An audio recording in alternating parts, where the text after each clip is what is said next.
She's now in a program with Becky Lynch, elevating Bianca beyond where Bianca was previously. How is this not a good thing? People say, oh, she lost the match. Loss, bad, dupe, robot. No, this is wrestling.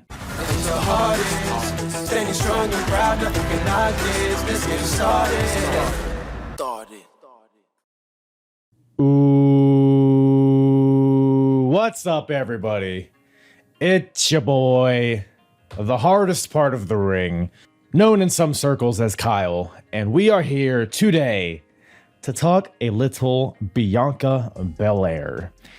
Now, this is it's a subject that I've been pretty adamant about on social media ever since SummerSlam 2021, and opinions on this don't seem to be wavering, so I figured might as well come here and give my long-ish, not too long, form thoughts. Dwayne is very interested in my thoughts as well. I have to have the door open because he's gonna be meowing if I don't, and it's like, do I want meowing noise or the occasional cat paw, as you're about to see here.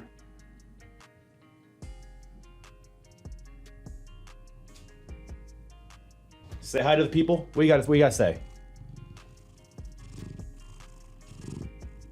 Yeah, me too. A lot of the logic that I'm going to use in this video is based off of historical references. What we've seen in the past in wrestling, what's worked and what hasn't worked. And the reason that my mind goes there is because I have a retro wrestling podcast, the Apron Bump podcast, apronbump.com for all my full episodes. 4 different decades, companies big and small. Relive your nostalgia or discover something new. Let's get into it.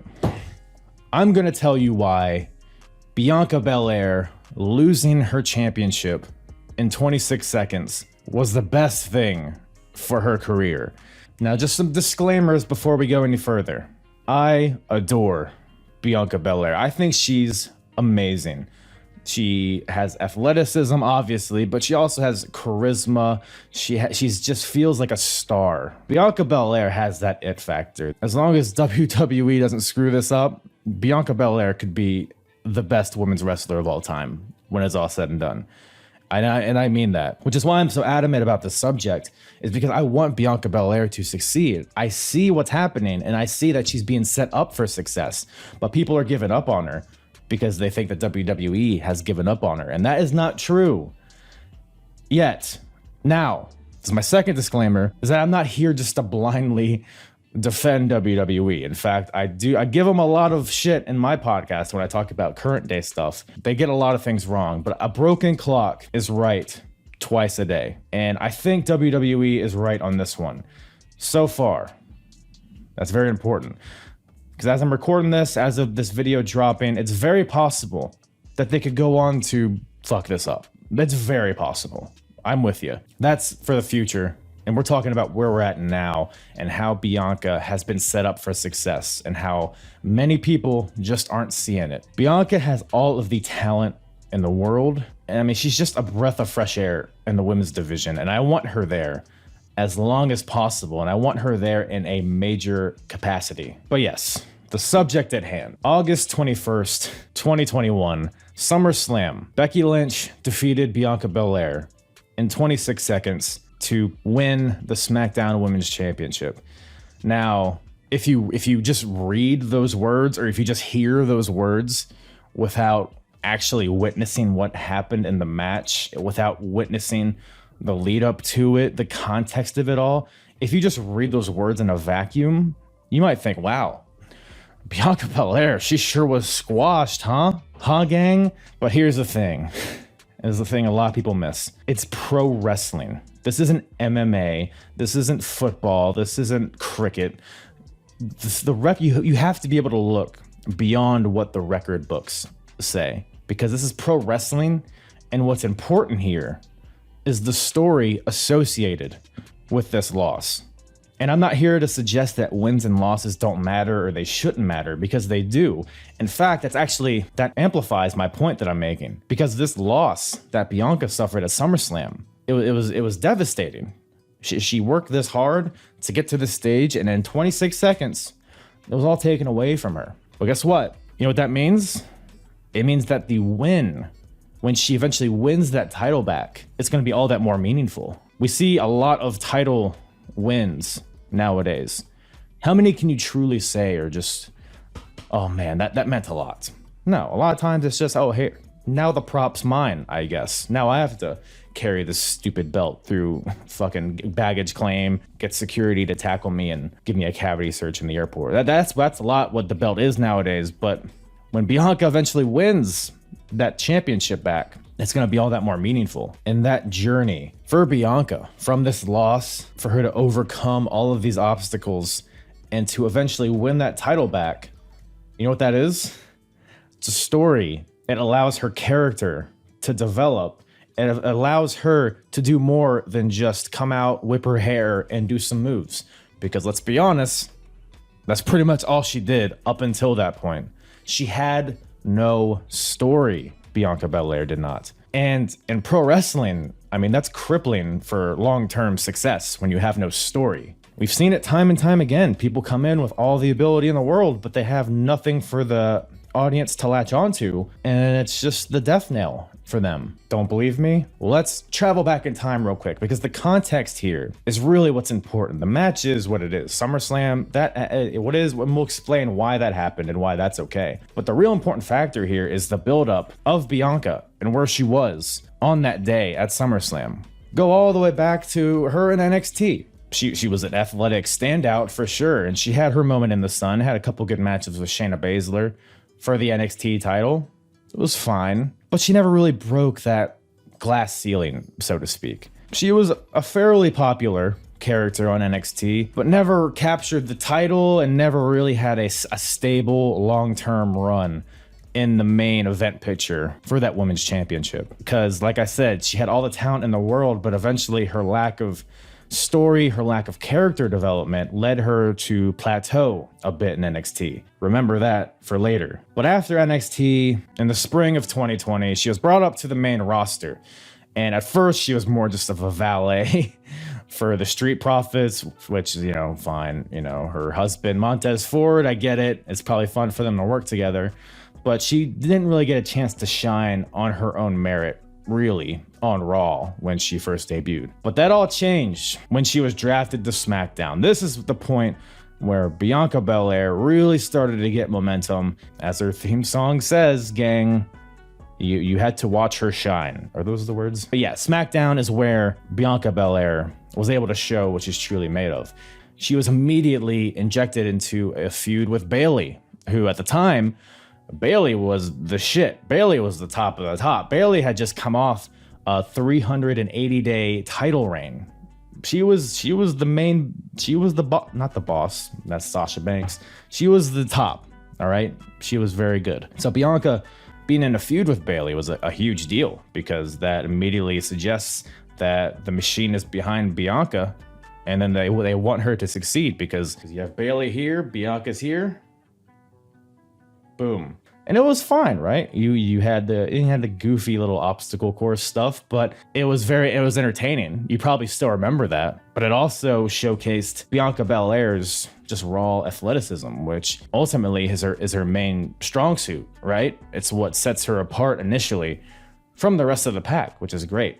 And it was entertaining, and it had some great segments, and Bianca Belair got some wins over Bayley in wrestling matches. I mean, I don't know if Bayley even got a clean win over Bianca at all. I don't think she did, if I remember correctly. So point is, Bianca came out of that feud with Bayley looking very strong, and that momentum carried all the way to the Royal Rumble, in which Bianca Belair won the Rumble, which obviously a huge moment. But this is really kind of where that plateau for Bianca on the main roster, it's where it begins.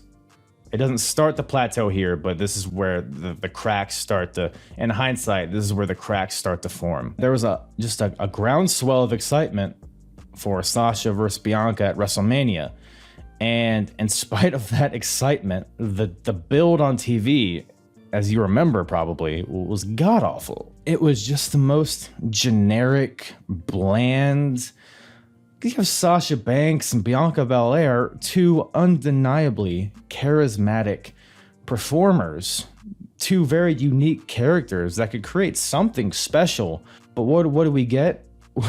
We get, can they coexist? Sasha, Bianca are friends leading into, what is it, Elimination Chamber or Fastlane? I don't even care which one of those. They teamed on a pay-per-view together, and then, Bianca hit Sasha, and Sasha's like, oh, did you mean to hit me? And Bianca's like, no, I was trying to. And then Sasha turns on Bianca. It's like, oh no, they can't coexist. Coupled with that, just separate from the build with Sasha, I don't know if you guys remember this promo that Bianca cut after she won the Royal Rumble. Now, I don't word for word remember what she said, but there's one thing that stuck with me. It was a line that she said. It was, and I'm paraphrasing, but she basically said, when I won the Royal Rumble, I had people blowing up my phone, numbers I didn't even have, which led me to say, new phone, who dis? Nobody says that anymore. If you just have these old white men writing for Bianca Belair, and it's so clear in her promos, and it was so clear in the build-up that it's like you have these two, like I said, very charismatic figures, and they just had to fall into that WWE template, that cookie cutter template for a WrestleMania build. This is important because this is where Bianca was started to get a little lost as far as her character was. And I should say it, like, we can shit on WWE for making a very generic storyline, and we should shit on them. But another element here that we have to factor in is that, what else could they do? Let's be honest, Bianca Belair didn't have a character. She was just the athlete with a braid. That's what she was in NXT. That's why she plateaued there. Now she comes up to SmackDown, fresh coat of paint, beats Bayley. That's cool. But at the end of the day, now that we've seen her athleticism in the obstacle course and we've seen her beat Bayley, now what? She's still just an athlete with a braid. And I'm not suggesting Bianca didn't have the talent to be more than that.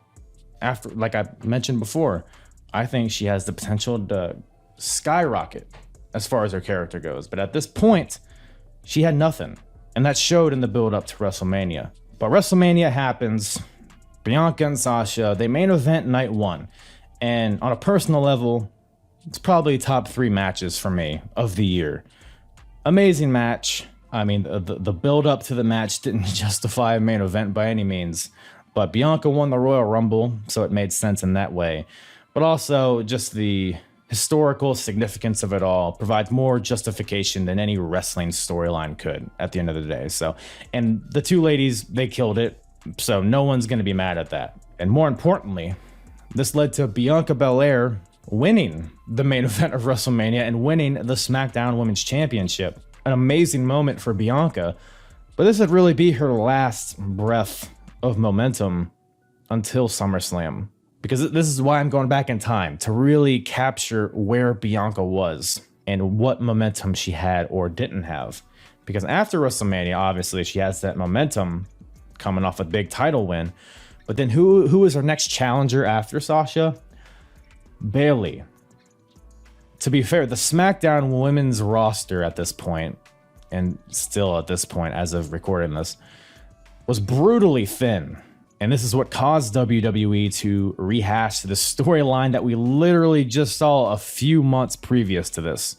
Now, of course, Bianca being the champion now adds a new wrinkle to it, so fans weren't too distraught over it. I know I wasn't. So Bianca goes on to beat Bayley in 2 title matches in a row, clean. But then Bayley was awarded a 3rd title match, inexplicably, just because we won another gimmick match on pay-per-view, I guess. Bianca did nothing but beat Bayley clean in this feud, so a 3rd match was not justified. And now, unfortunately, Bayley went down with injuries, so we never saw that match. It would have been a fine match. I'm not hating on that.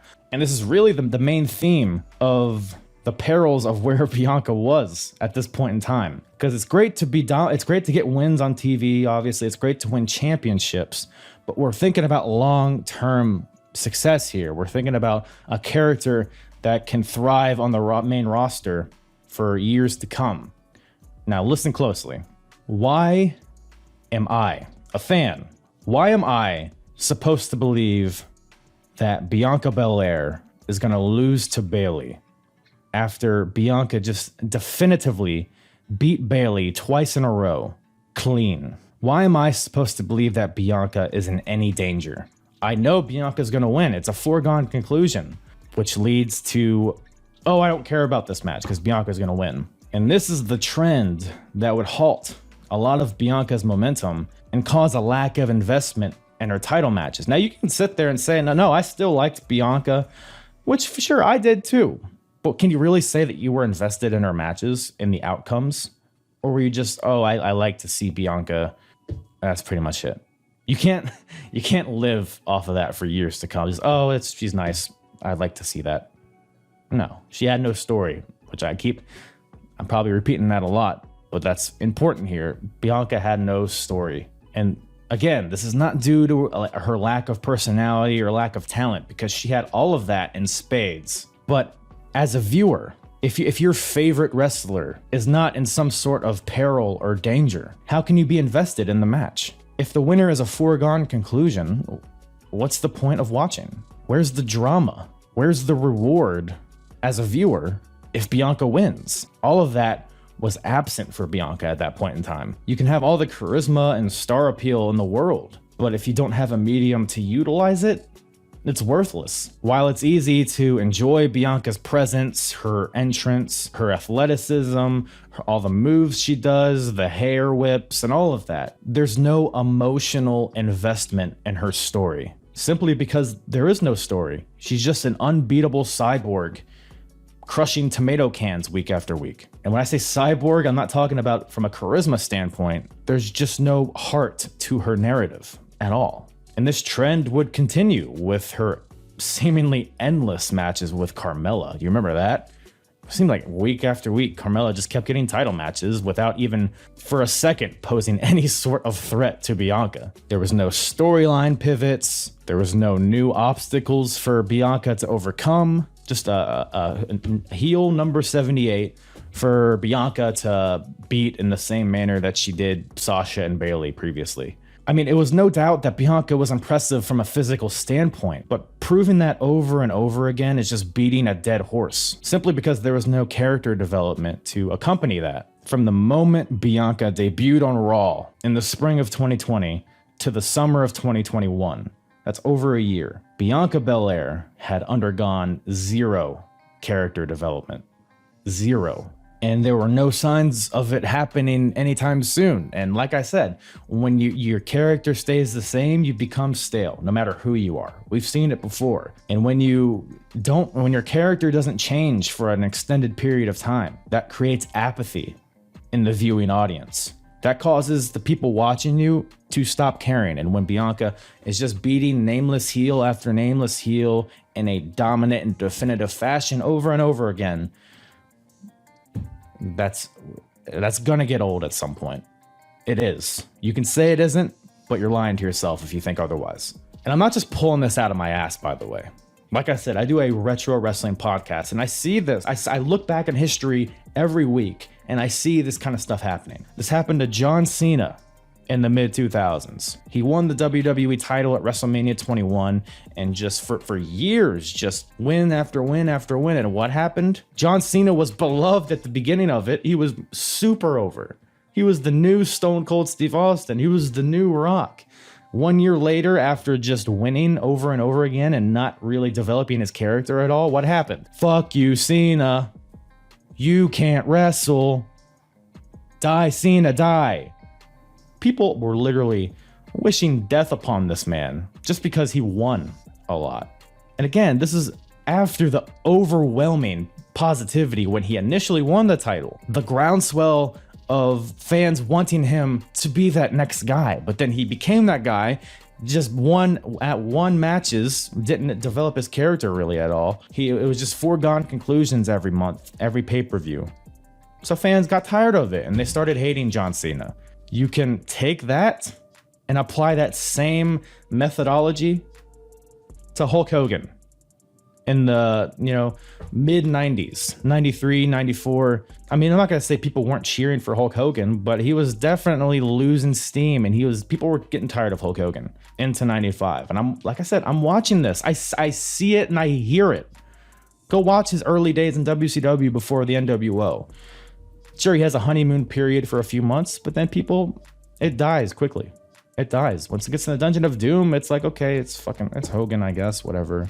Can we get something new, please? WrestleMania, when he took that moment from Brett. Like, these are all things that we've seen. Throw in Roman Reigns in there, mid-2010s. The dominant Roman Reigns. You remember that Royal Rumble where Batista won? You remember how excited people were at the prospect of Roman Reigns winning the Royal Rumble? They were so bummed when Batista won and Roman Reigns didn't win. What happened the next year? People were bummed that Roman Reigns ended up winning. People were booed. They booed him out of the building 1 year later after they were clamoring for him to win. Why is this? Because Roman Reigns was just a dominant wrestler, just a guy that won matches. People were tired of him. They wanted something new already. Just like Hogan in the mid-90s, just like Cena in the mid-2000s, just like Charlotte nowadays. People are tired of Charlotte too, and not even in like a, oh, I want her to lose way, because she never puts over baby faces. And people are just tired of Charlotte. If we want to bring it to a modern day women's scenario to make it clear that it's not just the men from the past that we're comparing it to. No, Charlotte is the same thing. We see her, she just wins and people are tired of her. Now, the question is, how do you overcome this apathy? How do you overcome this boredom from the fan base? Well, Cena kind of just brute forced his way through it for years and years to the point where his longevity just garnered respect from the audience. Roman Reigns and Hulk Hogan both took the route of completely changing their characters and turning heel, which very much paid dividends for both. Both Hogan and Roman were granted with almost unanimous praise for their heel turns and the work that they did as heels. People still talk about Hogan and the NWO today. It's a pop culture phenomenon. Roman Reigns, arguably the best thing going in WWE today, and it has been for the past year or two. Now, I'm not suggesting that Bianca needs to undergo a dramatic character change. I'm not suggesting that she needs to turn heel even, but something has to change. She'll reach that point eventually. She didn't. She never had. There was no point where Bianca was getting booed out of the building, and this is not what I'm saying. But everything about her build suggests, based on historical references that we've seen, everything that Bianca was doing suggests that she was going to eventually reach that point of fans losing investment in her and her matches. Now let's talk about SummerSlam. That's why we're here, right? 26 seconds. Oh, for Pete's sake, 26 seconds. That sure is a quick way to lose. Well, I'm here to tell you why that's okay. That's the title. So, SummerSlam happens, right? And I mean, the build-up is what it is. I mean, you have Bianca, again, just beating the Natalias, Zelina Vegas, the Carmellas of the world, and building up to it. And then you have Sasha Banks returning, and that actually injected some sort of storyline into it, because now you have WrestleMania to harken back to. That's kind of the foundation for the storyline, to have some sort of plot structure and some sort of pivot points to it, some sort of motivation behind it at the end of the day, which creates investment. I was invested in this match going into SummerSlam, but this was all for naught because, of course, Sasha was unable to compete, and this is where the hullabaloo really starts, right? Because, okay, so Sasha's not competing. Well, who is?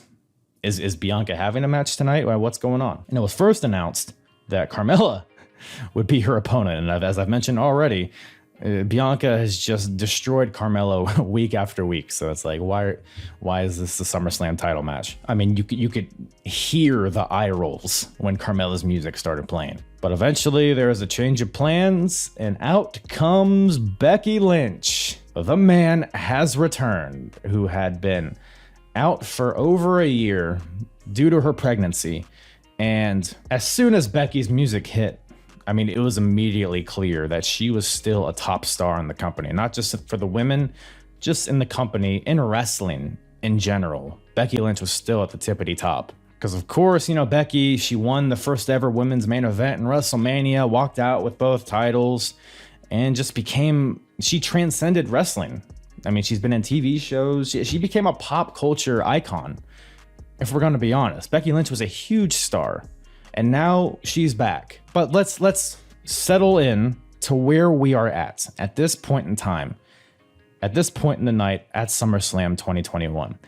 It was supposed to be Bianca versus Sasha. It's announced that that's not going to happen. And then it was then announced that Carmella was going to be the replacement for Sasha. And then it was announced that Becky Lynch was actually going to be the replacement, not Carmella. And Becky Lynch, by the way, who had had a baby, we weren't even sure if she would be back, much less tonight. The stadium is electric. I mean, the reaction was insane for Becky Lynch. You have Carmella in the ring is all confused. Everybody's like, oh my God, Becky Lynch has returned. I did not see this coming at all. I didn't even know if she would ever return to wrestling. Becky's out there. She's soaking it all in. Bianca is standing there just amazed. She didn't expect this at all. But you know, what about Carmella? Is she not challenging Bianca? What part does she play in this?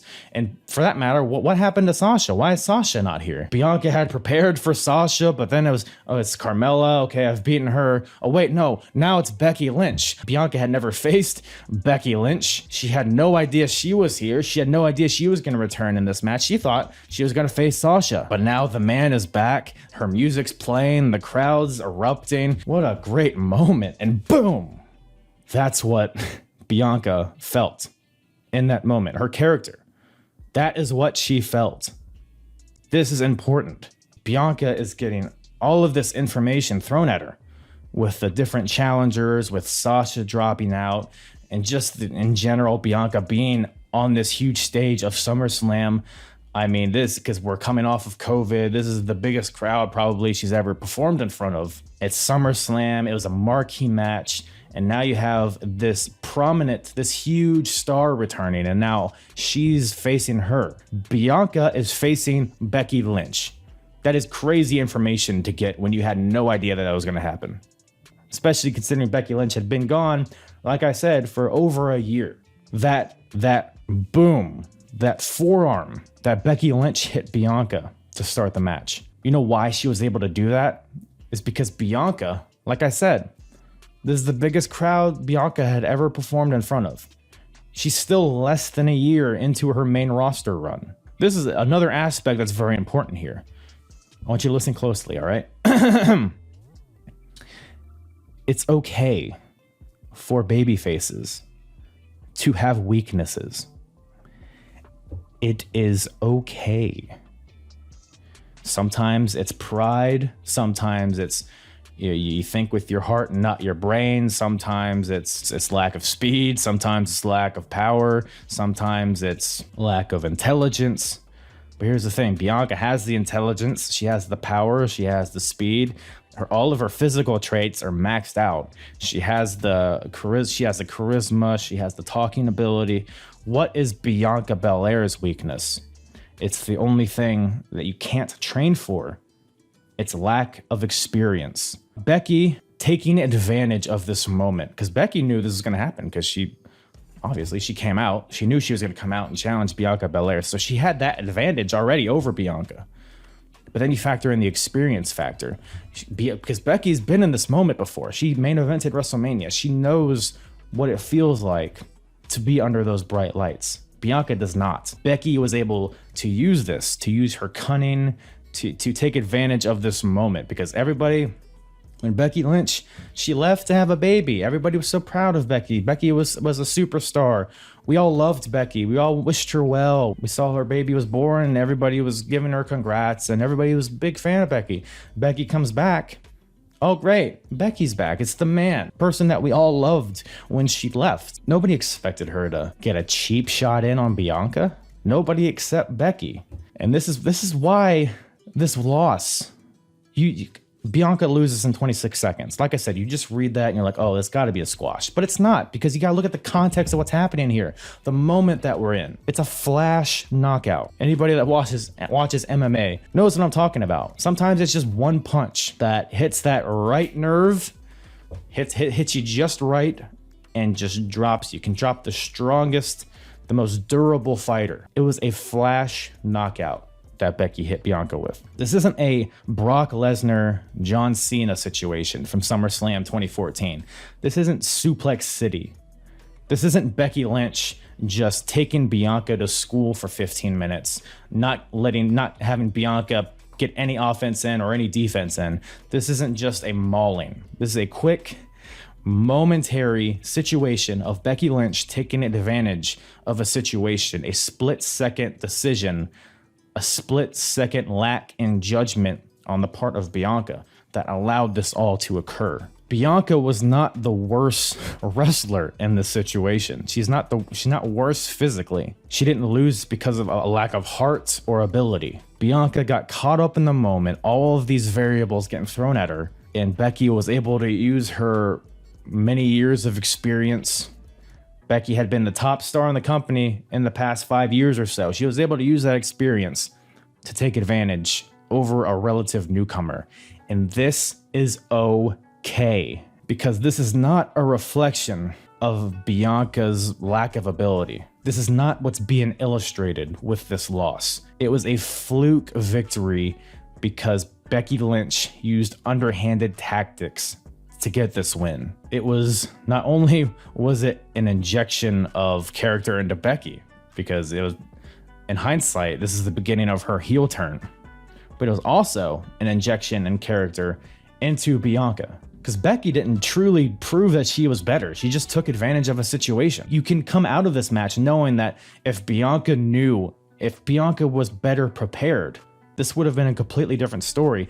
And we've seen that afterwards. We've seen them have matches where Bianca is taking Becky to school, when Bianca is hanging in there with one of the biggest stars of the past 5 years in wrestling. But this whole situation, it gives Bianca a narrative now. It gives her a storyline. It gives her a character.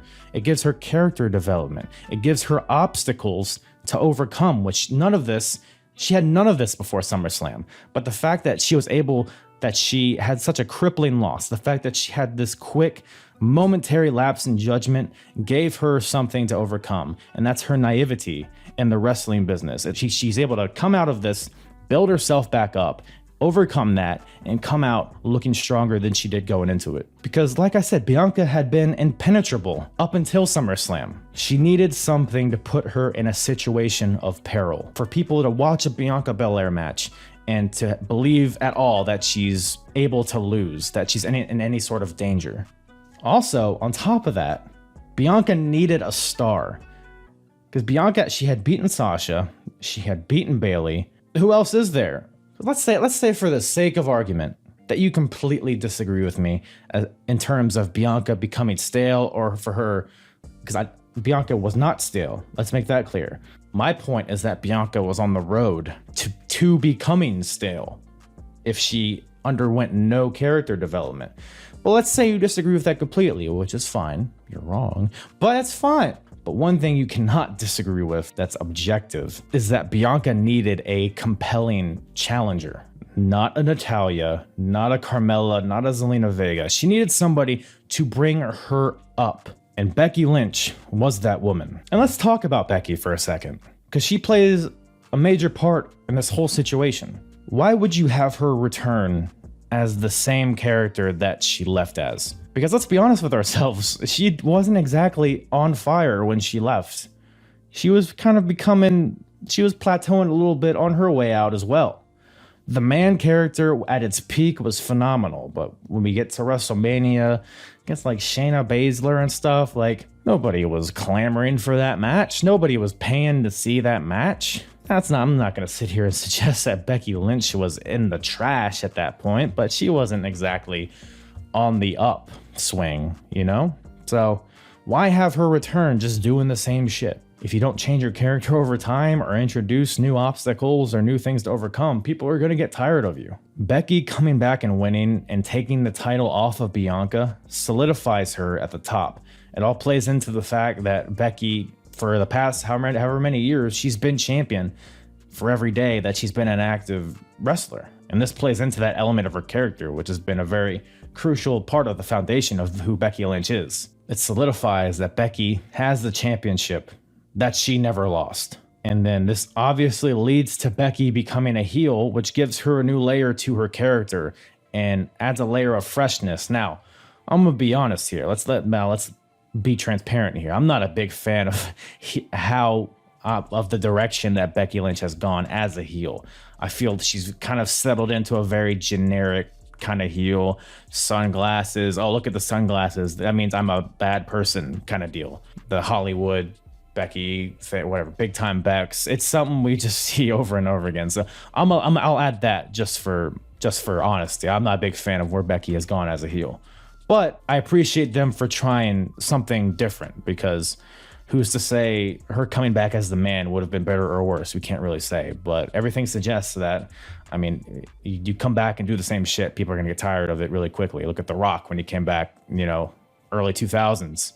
He ended up getting booed out of the building, and it was The fucking Rock. But this gives Becky the title, which allows Bianca to chase the title that Becky is holding.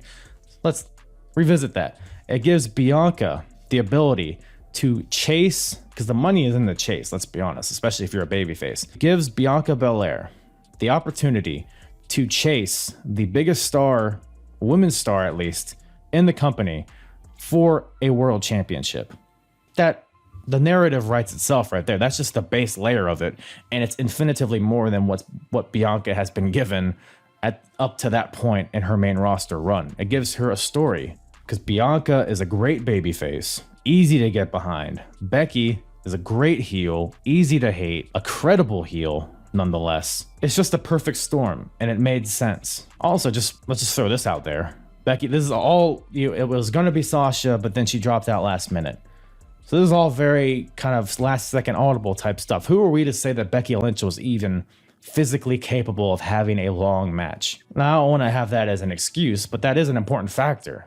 Becky Lynch is who knows if she was in ring shape. This is all speculation again. Don't want to harp on it too much, but that's just another factor that we have to consider. And also, while we're talking about the last second audible aspect of this whole thing, people were expecting Sasha and Bianca. If you don't follow through with what you've advertised, you need to have something bigger than what you've advertised. And who else other than Sasha would have been bigger? Couldn't be Charlotte, because she was already in a title match that night. Who are you gonna get? Fucking Molly Holly or something? No, you're gonna get Becky Lynch. She was the biggest option that you could have gone with. Again, just made sense. What doesn't get talked about a lot for some reason is the immediate recovery from Bianca Belair. The week after SummerSlam on SmackDown, Bianca dominantly won an elimination 4-way against Liv Morgan, Carmella, and Zelina Vega. Dominantly won. She made it clear that she wasn't physically incapable of winning. She made it clear that it was her lack of judgment in one split second that led to her downfall. And then Bianca went on to cut a promo that was filled with emotion, real emotion, something that Bianca had been lacking. And again, not because of her ability or lack thereof. Because what does she have to be emotional about? She's just easily winning matches over and over again. You can only have so many empty promos and stakeless matches before people start getting bored of it. Again, Cena, Roman, Hogan, we've seen this before. Charlotte, we've seen it over and over again. And it's not just this one promo from Bianca Belair that's significant. It's the promos in the months that followed. She's now in a program with Becky fucking Lynch, the biggest women's star of the past decade plus, maybe ever, in WWE. She's in a long-term program where they're cutting promos against each other. They're in different segments. They're having different kinds of matches. Becky is elevating Bianca beyond where Bianca was previously. How is this not a good thing? Like, people say, oh, she lost the match. Loss, bad, dupe, robot. No, this is wrestling. The wins and losses, they dictate certain storylines, but at the end of the day, what is success in pro wrestling? It's not how definitively you win matches. It's the emotional investment that you garner from your audience. And Bianca being involved in a long-term program with Becky Lynch does that more so than anything else would have. And that 26-second loss is an obstacle that Bianca now has to overcome against Becky Lynch. Because we've seen it, where I'm recording this, like I said, many months later after SummerSlam. We've seen Bianca, the promos that she's been cutting afterwards have been her best work that she's ever done, because she has true motivations behind it.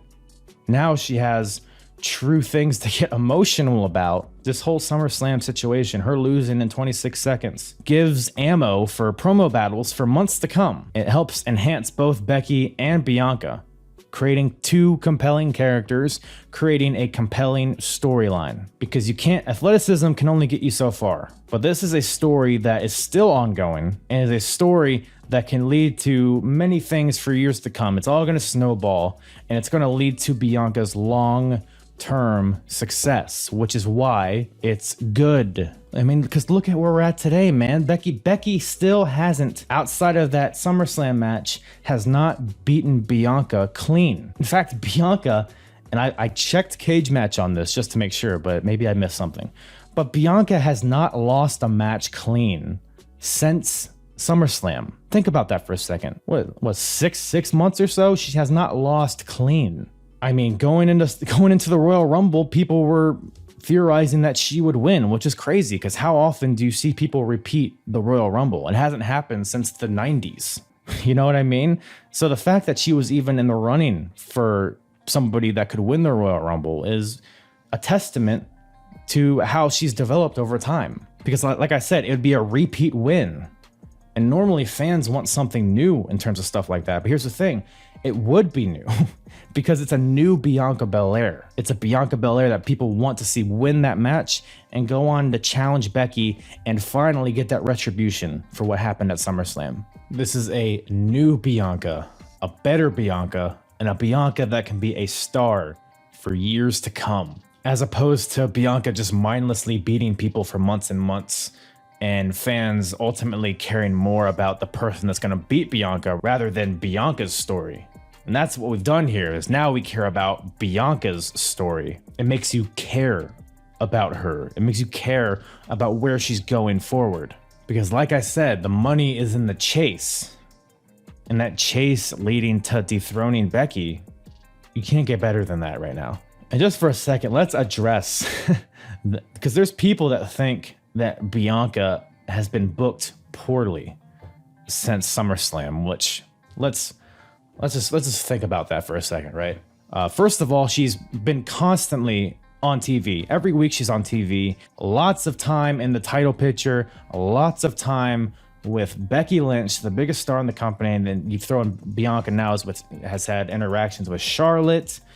She had a feud with Doudrop when she won every match involved. And she was a favorite to win the Royal Rumble match, and ultimately was in the Final Four. What else? Oh, she was the sole survivor at Survivor Series, by the way. Bianca has not lost clean one time, not once. Because, I mean, she lost to Becky after Becky held the ropes. She lost in a triple threat match to where she wasn't even the fall. I mean, you couple that with her dominance on TV from week to week, being a Final Four in the Rumble, sole survivor, Survivor Series. Like, you even have that decent feud with Doudrop when you have that moment of Bianca holding her up on her shoulders for a KOD. I mean, at the end of the day, it's the moments that matter. And that was a great moment for Bianca. That's going to be in her highlight reel for the rest of her career. So to say Bianca's been booked poorly since SummerSlam, you're just using your bias. You got angry at one loss, and now you're trying to carry that through her booking, which it doesn't make any sense if you look at it from any sort of logic. Well, that brings us to WrestleMania 2022, which, as of recording this, the road isn't very clear because Ronda Rousey won the Royal Rumble, and we're all assuming that it's going to be Ronda and Charlotte. And then, you know, where does Becky stand? Is it going to be, maybe it'll be Becky and Ronda, maybe it'll be a triple threat of some sort. Now, who knows, right? It's still unclear at the time of recording this. To me, it just seems like all signs point to Bianca versus Becky at WrestleMania. And this is even, you know, it's kind of this may or may not matter because it was a dark segment. But after all, this past week, there was a segment where Bianca squashed Becky Lynch in 12 seconds. It wasn't a title match, obviously. It was like a last second deal, which, like I said, may or may not mean anything. But what it does let us know is that WWE knows that there's still a tie between Bianca and Becky. They still acknowledge that there's a story there. Obviously, in an ideal world, it would be Bianca versus Becky at WrestleMania, where Bianca would reclaim the title. May or may not happen, but even if it doesn't happen till, let's say, next SummerSlam, Think of the moment that would be a year later. Think of if we get Bianca versus Becky at that point. That would be the ultimate revenge, beating Becky at the very same event or wherever it happens. It's about the journey. It's about enjoying it as it happens. It's not just about the binary wins and losses. Now, again, I said it in the disclaimer at the beginning of this video, and I want to reiterate it here. It is very possible that WWE will fuck this up. If they just forget about this story altogether, then it was all for nothing. If they lead to Becky versus Bianca and Becky just beats Bianca clean in the middle of the ring, it was all for nothing. That would be a terrible ending for all of this. However, the fuck up isn't SummerSlam. At no point is the fuck up gonna be Bianca losing in 26 seconds at SummerSlam. If WWE screws this up, if they bungle this, if they fumble the ball, it's because of the follow through or lack thereof. Because that's what matters, right? Anybody can lose a match. Nobody is ruined by a loss. Nobody. But if they don't follow through on that loss with something more compelling or something to recover that person, then that's when you start to ruin characters. And that's absolutely possible that could happen with Bianca. But there's nothing to suggest that will happen yet, again, as of recording this. Just wanted to throw that out there, that even if months go on and we learn that, oh, Bianca, she just lost to Becky at whatever, Great Balls of Fire in a few months. What do you think about that hardest part of the ring? Well, no, because her losing at SummerSlam wasn't the issue. It was the lack of follow through. That was the issue, which is my point. The loss at SummerSlam gave Bianca a story, which was objectively a good thing, as I've mentioned in this video, because the loss gave Bianca something compelling to be a part of for an extended period of time. Because ultimately the story of this is that life can throw you curveballs, which is what happened when Bianca thought she was going to face Sasha but ended up facing Becky. Life throws you curveballs, and sometimes those curveballs can make you strike out. But you can get, and this is the emotional promo I talked about Bianca cutting the SmackDown after SummerSlam.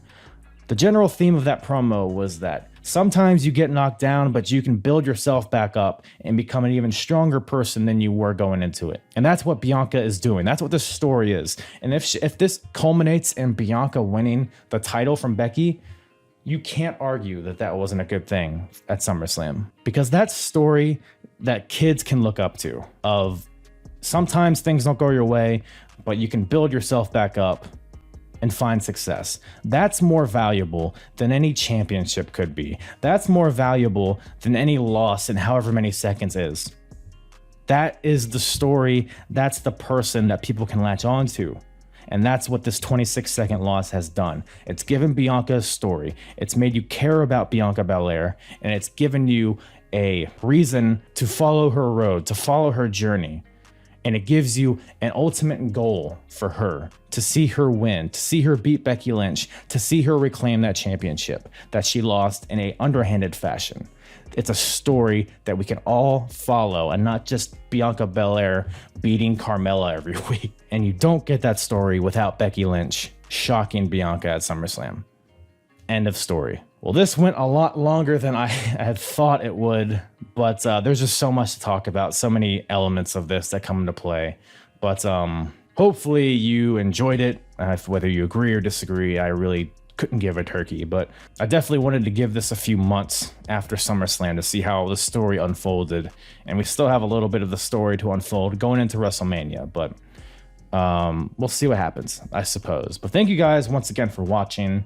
Apronbump.com for all my full episodes. Like I said, I do retro wrestling reviews from 4 different decades, promotions big and small. I do it all. And yeah, wherever you listen to podcasts or here on YouTube, I am everywhere. So thank you guys once again for listening. Smooches all around. I'm hard. It's the hardest. Talk around and disregard it. Strip you off the ground, show you what hard is. Standing strong and proud, nothing can knock it. Let's get it started. It's the hardest. Talk around and disregard it. Strip you off the ground, show you what hard is. Standing strong.